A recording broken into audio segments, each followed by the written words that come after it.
हाय, मैं हूं Kshitij and welcome to the Indian market research video. ये हमारा वीकेंड एडिशन है, तो फटाफट डाइव इन करते हैं कि इस वीक का स्ट्रक्चर हमारा कैसा रहने वाला है। स्क्रीन पे आप जैसे कि देख रहे हैं, वी विल डिस्कस निफ्टी का ब्रेडथ वैल्यूएशंस कि कैसा टेक्निकल सेटअप है, क्या लग रहा है स्ट्रक्चर और आगे का आउटलुक क्या है, इंस्टीट्यूशनल पोजिशनिंग कैसी है, मार्केट में फॉरेन इन्वेस्टर्स का फ्लो सितंबर तक कहाँ रहा है, कैसा रहा है, ये सब हम देखेंगे। थर्ड पॉइंट हम डिस्कस करेंगे कि एनबीएफसीज का जो अभी तक गोल्डन फेज है, एनबीएफसीज मतलब नॉन बैंकिंग फाइनेंशियल कंपनीज, उनका जो गोल्डन फेज है वो कितना अच्छा है और क्या आगे कंटिन्यू रहेगा कि नहीं रहेगा। ग्लोबल मार्केट में एक सेल ऑफ आया है रिसेंटली ट्रंप का अनाउंसमेंट के बाद चाइना पे टैरिफ्स का, तो उसको भी डिटेल में डिस्कस करेंगे। लास्ट में एक बार earnings calendar, bitcoin, gold, silver का एक छोटा सा चार्ट चेक लेंगे एंड फिर वाइंड अप करेंगे। तो पहले स्टार्ट करते हैं फटाफट निफ्टी के टेक्निकल स्ट्रक्चर से। चलिए निफ्टी का पहले मंथली स्ट्रक्चर देखते हैं। लास्ट वीक हमने ये चैनल डिस्कस किया था कि इस चैनल में लॉन्ग टर्म ट्रेंड बुलिश है और इसी चैनल में इंडेक्स सस्टेन कर रहा है। तो अभी भी इसमें ऐसा कुछ वीकनेस का आउटलुक नहीं आया और सेलर्स की एंट्री इमर्ज नहीं हुई। अब इस अनाउंसमेंट के बाद, टैरिफ थ्रेट्स के बाद हो सकता है थोड़ा वीकनेस आए, बट अनलेस यहाँ पे हमारा 24,300 का ये जोन ब्रीच नहीं होता है, so I don't think any structural changes will happen in the monthly structure of Nifty. ठीक है, सो अब फटाफट ऐसा करते हैं, एक बार हम लोग वीकली स्ट्रक्चर भी देख लेते हैं इंडेक्स का। वीकली में ये वाला जो चैनल है ये मंथली से ही आ रहा है, जो मैंने बड़ा वाला बना रखा है, छोटा वाला मैंने ये यहाँ से बनाया है वीकली के लिए। ठीक है, इसमें भी हम देखेंगे, लास्ट वीक हमने डिस्कस किया था कि जब तक ये हैमर के हाई के ऊपर ट्रेड कर रहा है तब तक इसका स्ट्रक्चर बुलिश रह सकता है और ये कंफर्मेशन भी है एक हैमर का।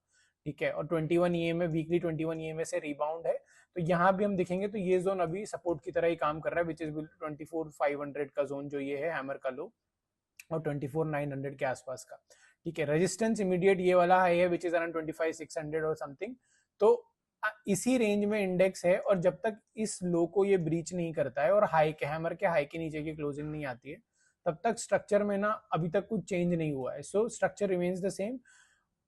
इस जोन के ब्रीच पे फिर यहाँ पे हमें यहाँ निकलेगा और फिर उसके बाद की चीजें उसकी बात प्लान करेंगे, बट अभी स्ट्रक्चर ऐसा दिख रहा है कि हैमर का हाई हमारा फोकस रहेगा विच इज अराउंड 24,900 और लो के नीचे तो पूरा फिर स्ट्रक्चर ही बदल जाएगा और similarly we will see high के ऊपर क्या रहता है। ओके, नाउ लेट्स सी कि डेली चार्ट पे इंडेक्स का स्ट्रक्चर कैसा है। डेली चार्ट पे हम देखेंगे, सो ये सप्लाई जोन हमने बनाया था लास्ट वीक। अब ये इसी जोन में इंडेक्स ट्रेड कर रहा है विच इज अराउंड 25,300 और समथिंग, ये वाला जोन। अब यहाँ पे इंडेक्स की रीटेस्टिंग हो चुकी है। ठीक है, नाउ वी हैव सीन कि वीकेंड पे अनाउंसमेंट हुआ है और ग्लोबल मार्केट्स में 2% से ज्यादा का करेक्शन हुआ है S&P 500 अंदर, तो थोड़ा जिटरनेस हमारे को भी देखने को मिल सकती है। ऐसा नहीं है कि बिल्कुल हम अनअफेक्टेड रहेंगे, बट अगेन हमें ये देखना होगा कि ये यहाँ पे इंडेक्स बार बार वापस इस जोन में आ रहा है और यहाँ लोअर लेवल्स पे हायर लो बन रहे हैं, तो निफ्टी अपने ट्रेंड को हायर लो पे सस्टेन कर रहा है और लोअर लो फॉर्मेशन नहीं है डेली चार्ट पे, अभी हायर लो फॉर्मेशन है। अनलेस ये जोन 21 ई में विच इज अराउंड 24,900, जैसे हमने वीकली चार्ट पे डिस्कस किया, ये ब्रेक होता है स्ट्रक्चरली, ये भी इसमें भी बुलिशनेस रह सकती है। रेजिस्टेंस हमारा ये 25,600 25,500 का जोन रहेगा। First sign of weakness will only emerge 24,900 की डिसाइसिव क्लोजिंग आ जाती है, तो उसके बाद फिर यहाँ पे हम बेयरिश स्ट्रक्चर की तरफ देख सकते हैं कि भाई ये जोन रीटेस्ट होगा या ये जोन रीटेस्ट होगा, बट हाल फिलहाल के लिए अभी ऐसा कुछ नहीं दिख रहा। चलिए अब निफ्टी का वैल्यूएशंस का स्ट्रक्चर डिस्कस करते हैं। वैल्यूएशंस हमने लास्ट वीक भी डिस्कस किए थे पीई के। ये 3 साल के एवरेज पीई का चार्ट है निफ्टी का, जो लास्ट टाइम अपने एवरेज के पास था, अभी थोड़ा सा एवरेज को ऊपर निकला है, बट ब्रॉडली सिमिलर स्ट्रक्चर ये 22.7 की अभी भी रीडिंग है। सो 22.27 की, तो अभी भी ना महंगा है ना सस्ता है from the valuations perspective. Nifty का जो फंडामेंटल वैल्यूएशन है पीई के हिसाब से, ना ज्यादा महंगा है ना सस्ता, अपने 3 साल के एवरेज के पास है। ठीक है, now let's look at the breadth. Breadth मतलब लास्ट वीक भी मैंने डिस्क्राइब किया था कि भाई निफ्टी के कितने स्टॉक्स अपने 50 दिन के एवरेज के ऊपर ट्रेड कर रहे हैं। तो हमने कहा था कि भाई जब तक ये रीडिंग 50% के ऊपर सस्टेन करती है तो यहाँ पे मोमेंटम बना रह सकता है इंडेक्स में, क्योंकि भाई 50% of the Nifty stocks are trading above their 50 DMA. तो जैसा कि आप देखेंगे ये 50% के थ्रेशोल्ड को अभी होल्ड ही कर रहा है यहाँ पे।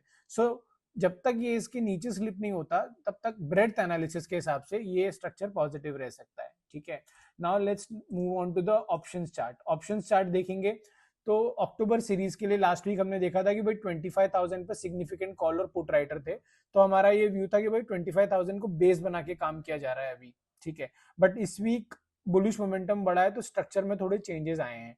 हालांकि अभी भी आप देखेंगे तो 26,000 की कॉल पे सबसे ज्यादा कॉल राइटर बैठा है, ठीक है, 4 करोड़ कॉल राइटर, मतलब इस जोन में इंडेक्स को रेजिस्टेंस अभी भी है। तो जब तक फर्स्ट साइन ऑफ यहां से अनवाइंडिंग ना तभी आएगी जब ये 25,500 का अनवाइंडिंग होगी, मतलब कॉल राइटर जो यहाँ बैठा है वो पीछे भागेगा, ठीक है। पुट बेस अभी 25,000 पर है, बट इसके नीचे कोई मीनिंगफुल सपोर्ट नहीं है भाई। आप कॉल में यहाँ देख रहे हैं मीनिंगफुल टावर है, 2 टावर है, और 25,000 के नीचे सपोर्ट नहीं है। बट लेट्स सी ये डेटा कैसे डेवलप होता है। फिलहाल के लिए ये अभी भी एक 26,000 से 24,500 की रेंज का इंडिकेशन दे रहा है। So let's see over the next few weeks कैसे ये पैन आउट होता है, बिकॉज दिवाली भी आ रही है, उसके हिसाब से पॉजिटिव रब ऑफ इफेक्ट भी हो सकता है। So what is the take away for this week? तो शॉर्ट टर्म स्ट्रक्चर अभी भी साइडवेज टू बुलिश है, बट 25,500 का जो जोन है वो इंडेक्स के लिए अभी भी एक रेजिस्टेंस का काम कर रहा है। सो मीनिंगफुल ब्रेकआउट ना 25,400 500 का जैसे ही ये क्लोजिंग बेसिस पे ब्रीच होती है, उसके बाद हमें एक शार्प अपसाइड मोमेंटम देखने को मिल सकता है, ठीक है। डाउन साइड में सपोर्ट हमारा 24,900 की रेंज में है। ये जोन जब तक ब्रीच नहीं होता, स्ट्रक्चर साइडवेज टू बुलिश ही रहेगा, डिप बेस बाइंग इमर्ज हो सकती है। First sign of weakness will only emerge when index closes below 24,900 on a basically closing basis. Now let's start with the foreign investors का जो भी activity रहा है from the starting of the October series वो देखते हैं। Equities में थोड़ा नेट बाइंग आई है इनकी, ऐसा नहीं है कि नहीं आई है, थोड़ा सा नेट बाइंग फिगर आप देख रहे हैं इमर्ज हुआ है, लेकिन नेट नेट नेगेटिव है। This is happening after like 47-45,000 crore इन बड़े बड़े सेल फिगर्स के बाद फ्रॉम जुलाई टू सितंबर। अभी तक इन्होंने क्लियर ट्रेंड दिखाया नहीं है कि भाई इनकी पोजीशनिंग अक्टूबर मंथ के लिए क्या रहेगी। थोड़ा स्मॉल क्वांटिटीज में बाइंग इमर्ज हुई है, ऐसा नहीं है कि बाइंग इमर्ज नहीं हुई है। So we are seeing some green shoot, पर अगर वो सस्टेनेबल है कि नहीं, बिकॉज जब जैसे कि प्रीवियस ट्रेंड में भी देखा है कि जब बाइंग होती है तो इतनी स्मॉल होती है, लाइक मार्च अप्रैल में देखिए, उसके बाद सेलिंग उसकी 2 गुना 3 गुना होती है। सो टेक्निकली इनका बाइंग सस्टेन भी करता है किस लेवल पे, वो आगे देखना होगा। अब ये जो चार्ट है वो बड़ा इंटरेस्टिंग है नेक्स्ट, जिसमें मैं आपको दिखा रहा हूँ कि इनका जनवरी टू अगस्त जो एफआईएस का पैसा कहाँ मूव हुआ है। If you see on your screen, IT sector में सबसे ज्यादा इन्होंने बेचा है, मतलब इनकी जो होल्डिंग थी उसको सबसे ज्यादा इन लोगों ने आईटी सेक्टर में फ्रॉम जनवरी टू अगस्त कम किया है। उसके बाद you can see consumer durables and then we can see FMCG companies. ये 6 महीने का डेटा है, लेकिन अगर आपको अगस्त और सितंबर का मैं दिखाऊं तो ग्रीन शूट्स आपको कहीं ना कहीं दिखेंगे, जैसे कंस्ट्रक्शन है, मेटल है, ऑटोमोबाइल एंड कंपोनेंट से कैपिटल गुड्स। इन स्ट्रक्चर में सितंबर के मंथ में पैसा फ्लो हुआ है, but IT constantly remains the net cell. तो जो भी रिबाउंड होता है उसमें हो सकता है आईटी में फिर बिकवाली आए। सो थोड़ा ध्यान से, लेकिन काफी टाइम से एक सेलिंग बनी हुई है। सो कॉन्ट्रेरियन इन्वेस्टर जो वैल्यू इन्वेस्टर्स है, जो कॉन्ट्रेरियन व्यू रखना चाहते हैं लेकिन नॉट थ्रू डायरेक्ट, सो उनके लिए ये 3 स्पेस देखना इंपॉर्टेंट है कि भाई कितना और यहाँ पे डाउन साइड बचा है। मतलब एक टाइम के बाद तो वैल्यूएशन भी सस्ते हो चुके हैं, सब हो चुके हैं, तो कॉन्ट्रेरियन बेट्स यहाँ पे प्ले आउट होंगी। बट ऑटोमोबाइल्स का काफी रनअप हो चुका है, but construction and metals and mining में एफआईएस का ग्रीन शूट्स अभी दिखने को मिल रहे हैं, जबकि स्ट्रक्चरली हमारे लास्ट वीक के सेक्टोरल एनालिसिस के हिसाब से भी अलाइन होते हैं, ठीक है। अगर अब हम फ्यूचर्स का देखें, फ्यूचर्स का इंडेक्स फ्यूचर्स का चार्ट देखें, ये ग्राफ क्या दिखाता है? ये ग्राफ ये दिखाता है कि भाई एफआईआईज ने फ्यूचर्स कॉन्ट्रैक्ट का पोजीशनिंग क्या कर रखी है, मतलब लॉन्ग टू शॉर्ट रेशियो है ये, मतलब कितने परसेंट कॉन्ट्रैक्ट लॉन्ग है और कितने परसेंट कॉन्ट्रैक्ट शॉर्ट है। तो जैसे लास्ट वीक भी हमने डिस्कस किया था कि नया ट्रेंड ये कि ओवर 90% कॉन्ट्रैक्ट ये शॉर्ट कर देते हैं, और हायर लेवल्स पे जैसे जैसे इंडेक्स मूव होता है डोमेस्टिक बाइंग के चक्कर में, फिर वहां से एक ओवरहैंग रहता है और सेलिंग आती रहती है।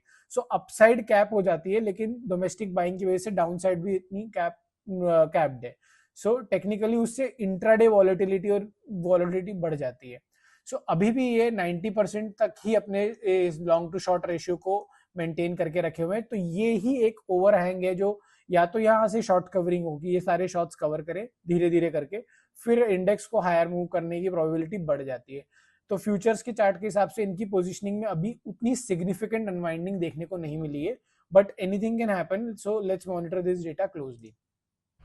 We'll now switch to the sectoral index। ये प्लॉट हमने लास्ट वीक किया था कि भाई हम इस थर्ड क्वार्टर के स्टार्टिंग से सेक्टर्स को मॉनिटर करेंगे, स्टार्टिंग से सितंबर एंड से, कि भाई किस तरह का आउट परफॉर्मेंस हो रहा है और कौन से सेक्टर आउट परफॉर्म कर रहे हैं सितंबर के बाद से। सो अभी आप देखेंगे जैसे कि आईटी में एक रिबाउंड आया है, private banks, consumer durables, pharma and CNX finance, मतलब एनबीएफसी वगैरह, इनमें डिफेंस, रियलिटी, ये निफ्टी को आउट परफॉर्म कर रहे हैं और ब्रॉडली पूरा स्ट्रक्चर ही पॉजिटिव रहा है। बट आईटी कितना सस्टेन करता है यहाँ पे ये देखना पड़ेगा कि ये रिबाउंड है या फिर सेलिंग प्रेशर आता है या फिर वॉल्यूम इन्वेस्टर्स आ गए हैं, यहाँ पे हम नजर रखेंगे।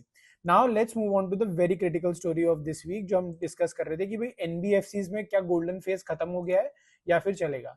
आपकी स्क्रीन पे जो आप चार्ट देख रहे हो उसमें आरबीआई की जो लेटेस्ट मॉनेटरी रिपोर्ट है उसमें एक इंटरेस्टिंग पॉइंट हाईलाइट किया है। सब जानते हैं कि भाई आरबीआई इंटरेस्ट रेट कट कर रहा है, रेपो रेट बेसिकली जिसे बोलते हैं, वो 1% से कम कर दिया है और लगभग ये, और बैंक्स ने उसका 0.55% अपने कस्टमर्स को पास भी कर दिया है कि ठीक है भाई रेट कट का बेनिफिट। लेकिन एनबीएफसीज ने ना अभी सिर्फ 0.11% पास ऑन किया है रेट को, जैसा कि ये ग्राफ में देख पा रहे हैं। So now before discussing this further let's understand in a short way कि एनबीएफसीज होते क्या हैं। NBFCs are non banking financial companies जो आपको लोन प्रोवाइड करते हैं, इन्वेस्टमेंट्स, अदर फाइनेंशियल सर्विसेज, जो कि बैंक्स नहीं करते हैं क्योंकि उनके पास सेविंग्स अकाउंट वगैरह, करंट अकाउंट वो नहीं, डिपॉजिट्स नहीं होते, तो थोड़ा इनका ना प्रीमियम ज्यादा होता है, मतलब आपको ज्यादा मार्जिन आपको देना पड़ता है, इंटरेस्ट रेट ज्यादा मिलता है, हालांकि थोड़ा रिस्क भी ज्यादा होता है इसमें। तो वो कंपनीज होती हैं। एग्जाम्पल के तौर पे समझाऊं तो लिस्टेड स्पेस में हमारे पास जैसे कि बजाज फाइनेंस वगैरह है, और हमारा बजाज फाइनेंस जो retail loan and consumer durable finance है, मुथूट फाइनेंस है, श्रीराम फाइनेंस है जो व्हीकल और एसएमई लोन देते हैं, चोलामंडलम है, ठीक है, ये महिंद्रा फाइनेंशियल सर्विसेज जो रूरल और ऑटोमोबाइल इंडस्ट्री को फाइनेंसिंग में हेल्प करते हैं, एलएनटी फाइनेंस, और ये सब तरह की जो कंपनीज है ये ब्रॉडली एनबीएफसीज में आती हैं, ठीक है। सो अब नाउ एनबीएफसी से थोड़ा अलग, बैंक से ये थोड़ा अलग काम करते हैं। मेरा कहने का मतलब है कि डायरेक्टली आरबीआई ने जब रेट कट करा तो लोन देने वाला पैसा सस्ता हुआ, मतलब आरबीआई आपको सस्ता पैसा दे रहा है लोन देने के लिए, तो मतलब पैसा सस्ते में मिल रहा है, लेकिन लोन्स वही पुराने हैं। तो आरबीआई की रिपोर्ट के हिसाब से एनबीएफसी ज्यादा फ्रीली लोन देते हैं कंपेयर टू बैंक्स। तो शॉर्ट टर्म में ना उनको इकोनॉमी को बूस्ट मिलता है, जिससे डिमांड बढ़ती है। और अभी तो इनके लिए एनवायरनमेंट और फ्रेंडली हो गया आफ्टर जीएसटी रेट कट और टैक्स में थोड़ा सा रिबेट मिला, तो अच्छा मानसून भी हो है, तो क्रेडिट डिमांड को देखते हुए भी इनके लिए अच्छा फेवरेबल टाइम है अभी, मतलब इस हिसाब से। हालांकि आरबीआई ये भी मानती है कि क्रेडिट ग्रोथ को इनसे बूस्ट मिलता है तो मॉनेटरी पॉलिसी, लेकिन अगर ज्यादा बूस्ट मिलता है तो फिर इन्फ्लेशन भी बढ़ सकता है। तो दोनों it's a double edge kind of thing, double edge sword है, तो उसको देख के काम करना चाहिए।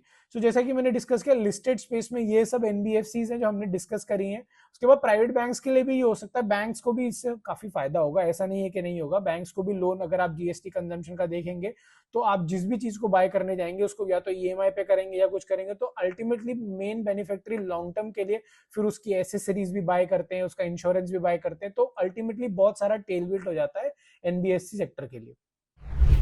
Now the most important part कि भाई यूएस मार्केट में सडनली फ्राइडे को ऐसा क्या हुआ कि मार्केट 2-2.5% से ज्यादा करेक्शन हो गया, 2.5% से 3% तक का करेक्शन आ गया। उसका मेन रीजन था कि चाइना ने रिसेंटली एक एक्सपोर्ट पॉलिसी अनाउंस की जिसमें उन्होंने कहा कि हम रिस्ट्रिक्ट करेंगे अपने रेयर अर्थ मिनरल्स का एक्सपोर्ट। इसके जवाब में डोनाल्ड ट्रंप ने 100% टैरिफ, जैसे कि आप सामने ट्वीट में पढ़े, 100% तक जो चाइना पे ओवर एंड अबव टैरिफ लगाया है ऑन द इम्पोर्ट्स चाइना से जो आएंगे, ठीक है। और कुछ ना कुछ क्रिटिकल सॉफ्टवेयर पे भी वो लगाने वाले हैं, नवंबर 1 तक दे विल इवैल्यूएट। अब now this was a significant news, because आपको याद हो कि टैरिफ के टाइम पे भी जब रेसिप्रोकल टैरिफ का टाइम चल रहा था तब भी डोनाल्ड ट्रंप का कुछ ऐसा ही रिस्पॉन्स था, and there was significant volatility in the US markets, ठीक है। सो लेकिन इस ट्वीट में एक क्वेश्चन और एक जवाब ये भी था कि whether he is planning to meet South Korea में शी जिनपिंग और not in the recent APEC summit जो भी होने वाला है। उसके जवाब में उन्होंने बाद में जब प्रेस कॉन्फ्रेंस हुई ओवल ऑफिस में कोई और, तो उसका जवाब थोड़ा सा यू टर्न या फिर थोड़ा सॉफ्ट स्टैंस भी लिया। जैसे कि हम सब जानते हैं Donald Trump always wants to negotiate from the position of strength, first उनका इंडिकेशन ही ऐसा एग्रेसिव हो जाता है। सो उसके जवाब में उन्होंने फिर वापस रिबट किया अपने पहले उस चीज को कि नहीं, I haven't cancelled the meeting, but, और साथ में एक उन्होंने एक सॉफ्ट स्टैंड भी लिया कि भाई ये जो टैरिफ है उसका एक नवंबर 1 तक का में एक टेक्निकल डेडलाइन है, तो जो भी नेगोशिएशंस होने इसके बीच में हो रहे हैं। अब इसका मेन कारण क्या है मैं बताता हूं कि ये पूरा क्या है बेसिकली, इसका रीजन क्या है।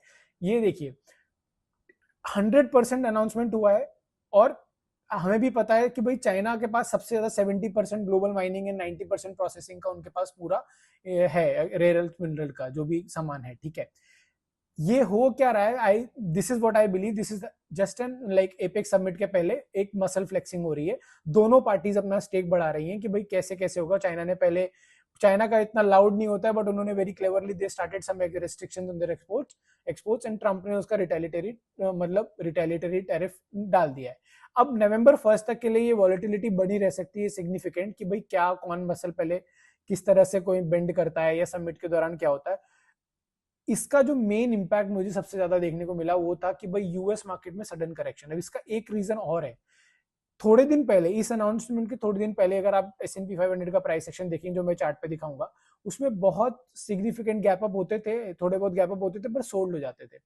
इसका एक रीजन ये कि ये चार्ट थोड़े टाइम से मॉर्गन स्टैनली ने डाला था कि कैसे $100 बिलियन से ज्यादा का एक्सपोजर हो गया है रिटेल इन्वेस्टर्स का इन लास्ट मतलब 6 मंथ्स। ठीक है, आप चार्ट देख रहे हैं जैसे कि स्क्रीन पे 6 मंथ्स में इतनी ज्यादा पार्टिसिपेशन बढ़ गई है रिटेल इन्वेस्टर्स की। तो ऐसे में लेवरेज पोजीशन बहुत ज्यादा बन जाती है मार्केट में, और उसके जरिए कि अगर एक शार्प सेल ऑफ आता है तो एनालिस्ट यही बोलते हैं कि भाई कोई भी टैरिफ रिलेटेड न्यूज आती है, कोई भी इस तरह का अनाउंसमेंट आता है, तो आप तुरंत से लेवरेज पोजीशन में होते हैं तो तुरंत सेल ऑफ होता है मार्केट में। सो एक रीजन ये भी है कि भाई तुरंत से लेवरेज पोजीशन भी खाली हो जाती है मार्केट में। अब इस चीज को एक बार रिटेल चार्ट्स पे देख लेते हैं, फिर हम सेगमेंट का एंड भी करेंगे भाई सारे चार्ट चेक लेके। ठीक है, now let's quickly look at the charts. S&P 500 से हम स्टार्ट करते हैं, जो हमने डिस्कस किया था कि कैसे ग्लोबल मार्केट में एक सेल ऑफ आया फ्राइडे को। आप देख रहे हैं जैसे कि लास्ट वीक जो ये विनिंग स्ट्रीक थी प्रीवियस वीक के हाई के ऊपर की क्लोजिंग होने की, ये टूटी है और लगभग पूरे सितंबर मंथ के गेन्स को ना S&P 500 ने यहाँ पे इवेपोरेट कर दिया है बियरिश इंगल्फिंग कैंडल के साथ, और इस चैनल का भी एक ब्रेकडाउन हुआ है। ठीक है, अब इन ऑल प्रोबेबिलिटी अगर टैरिफ न्यूज पे कोई गुड न्यूज आती है तो we can see a big inside यहाँ पे एक ग्रीन कैंडल। अगर वो नहीं होती है तो then the second probability is of an inside bar, जो कि सोलमिक पॉज कैंडल हो सकता है कि अनसर्टेनिटी के चक्कर में एक पॉज कैंडल बन जाए और देख 648 का 6480 का ये जोन हमारे लिए रीटेस्ट हो जाए जो इमीडिएट सपोर्ट है। फिर यहाँ से बात देखते हैं कि प्राइस एक्शन कैसे रहता है, बट याद रखिएगा अगर इसमें कुछ चाइना अनाउंस करता है रिटेलिएटरी तो ज्यादा नेगेटिव रिएक्शन आता है यूएस मार्केट का rather than the US market में यूएस से जो आता है उसका। So you will have to be watchful air की वॉलेटिलिटी और बढ़ती है कि नहीं बढ़ती है यहाँ पे। ठीक है, नाउ लेट्स स्विच टू अपना नैस्डैक का चार्ट। नैस्डैक में भी मैंने लास्ट टाइम बोला था कि ये अपर एंड ऑफ द चैनल पे पहुंच रहा है, हालांकि स्ट्रक्चर पॉजिटिव है पर अपर एंड ऑफ द चैनल पे पहुंच रहा है, तो यहाँ पे इसको रेजिस्टेंस होगा। यहाँ भी वही हुआ, प्रीवियस 2 सितंबर के ऑलमोस्ट सारे गेन्स को इसने नैस्डैक ने भी अपना वाइप आउट किया है। But again we have to see या इस जोन 24800 का जो ये जोन है यहाँ पे प्राइस एक्शन कैसा रहता है, यहाँ से रिबाउंड आता है या रीटेस्ट करने के बाद क्या रहता है। बिकॉज डोनाल्ड ट्रंप के रहते हुए इतना वो नहीं है कि इतनी सिग्निफिकेंट वीकनेस देखने मिलेगी, इसकी प्रोबेबिलिटी भी कम है। सो दिस में भी है healthy correction for long term, again wipe मतलब वापस ट्रेंड अप ट्रेंड चालू होता है। तो देखते हैं, मतलब प्राइस एक्शन को पहले इंडिकेट करने देते हैं अपने आप से, मतलब पहले ये अज्यूम नहीं करते। नाउ एंड सेगमेंट पे आ गए, यूएसडी INR के चार्ट के साथ स्टार्ट करते हैं। Let's quickly look at the charts and last week जो डिस्कस किया था उससे स्ट्रक्चर कितना चेंज हुआ है। हमने ये कहा था कि भाई यूएसडी INR में वीकनेस रहेगी और 89 से 87 के इस जोन में ये कंसोलिडेट कर सकता है। 89 के ऊपर ही आरबीआई की हमें इंटरवेंशन देखने को मिलेगी। सो इसमें कुछ स्ट्रक्चरली चेंजेस नहीं है, वीकनेस अभी भी बनी हुई है, हालांकि डोजी बनी है, लेट्स सी, बट स्ट्रेंथ मतलब अभी वीकनेस है बेसिकली। नाउ गोल्ड का चार्ट देखिए तो वी अगेन सेट कि इसको शॉर्ट करने की गलती बिल्कुल मत करना, बिकॉज ये पैराबोलिक मूव है and we don't know how much longer will it last, because uncertainty है, टैरिफ अनसर्टिनिटी है, वो रशिया यूक्रेन अनसर्टिनिटी अभी भी है, पीस डील वगैरह कुछ नहीं उसमें डेवलपमेंट है। सो अनसर्टेनिटीज कम नहीं है। सो उस केस में सेंट्रल बैंक्स की बाइंग बहुत सारे ट्रिगर्स हैं यहाँ पे। तो अभी भी प्रीवियस वीक के हाई के ऊपर ही क्लोजिंग आई है, हालांकि छोटा रिजेक्शन है और 4000 का एक राउंड फिगर आ गया है, तो 4000 का राउंड फिगर आने के बाद एक यूजुअल सेलिंग आ जाती है। But any further long trade यहाँ पे इनिशिएट मत करना unless there is a consolidation, के कोई कंसोलिडेशन होता है इस तरह का जो प्रीवियस जोन में हुआ था, या ये अपना वीकली 21 EMA के पास आता है, तो उसके हिसाब से फिर आगे प्लान करा जा सकता है। सिल्वर का चार्ट देखेंगे तो सिल्वर में अपने ऑल टाइम हाई के जोन के पास आ गया है, 49 कुछ के पास आ गया है, बट यहाँ पे भी एक रिजेक्शन है। इधर भी अगर लोअर लेवल से बाइंग की है तो थोड़ा प्रॉफिट टेकिंग लाजमी और करनी भी चाहिए, बिकॉज इस जोन पे थोड़ा सा प्रेशर रहेगा। तो यहाँ भी हमारा यही था कि भाई इसको शॉर्ट मत करना। दूसरा, लॉन्ग अपॉर्चुनिटी भी एकदम प्लान मत करना, बिकॉज अगर कुछ निकलेगा, मतलब अगर किसी का सेलिंग प्रेशर आता है तो बहुत जल्दी लिक्विडेट हो जाएंगी पोजीशंस। तो फ्रेश रिस्क रिवॉर्ड के लिए लॉन्ग के लिए तो फेवरेबल नहीं है। एनीथिंग लाइक कंसोलिडेट करता है थोड़ा डिप देके यहाँ पे फिर उसके बाद जाता है तो आप प्लान कर सकते हैं, अदरवाइज फ्रेश लॉन्ग्स तो अवॉइड ही करने हैं यहाँ पे, और थोड़ा बहुत पुराना है तो प्रॉफिट टेकिंग भी करी जा सकती है। Now let's look at the bitcoin. Bitcoin में हमने लास्ट वीक डिस्कस किया था कि एरिक ट्रम्प के ट्वीट के बाद एक मोमेंटम आया, बट हमने ये जैसे देखा कि वीकली कैंडल जो प्रीवियस ऑल टाइम आया है 1,23,000 जोन का 230 का, वहां से ना एक रिजेक्शन आया, यहाँ पे लिक्विडिटी ग्रैप भी दिख रहा है आपको, और एक स्ट्रॉन्ग बेरिश कैंडल वापस इमर्ज हुई है। अगर की लेवल्स डेली चार्ट पे देखेंगे तो ये चैनल के ब्रेकडाउन के बाद यहाँ पे क्लियर तौर पे हमें एक छोटा शूटिंग स्टार दिख रहा है, शूटिंग स्टार का कंफर्मेशन है, और उसके बाद यहाँ ब्रेकडाउन हुआ है और मिडिल ऑफ द चैनल पे सपोर्ट हुआ है। सो फॉर शॉर्ट टर्म के लिए ये 1,23,200 का जोन रेजिस्टेंस रहेगा, एंड बॉटम लाइन पे ये वाला हमारा जोन सपोर्ट के तौर पे काम करेगा। ब्रॉड रेंज इज दिस, अगर ये लेवल ब्रीच होता है बिटकॉइन में, so then we can see 98,000 का 97,000 का ये जोन रीटेस्ट हो सकता है। सो ये था हमारा वीकेंड अपडेट। सारे टॉपिक्स जो हमने लिस्ट किए थे ब्रॉडली सारे स्ट्रक्चर को हमने कवर किया है। कुछ रह गया हो तो मुझे कमेंट सेक्शन में बता देना, मैं उसका रिप्लाई वहां दे दूंगा। बताना मुझे वीडियो कैसा लगा, अपने फ्रेंड्स एंड फैमिली के साथ शेयर करना और लाइक करना, चैनल को सब्सक्राइब भी करना, सो दैट मुझे इस तरह का मोटिवेशन मिलते रहे और मैं और इस तरह के रिसर्च करूँ, अच्छे अच्छे टॉपिक्स निकालूँ और वीडियो बनाता जाऊँ। Thanks for watching.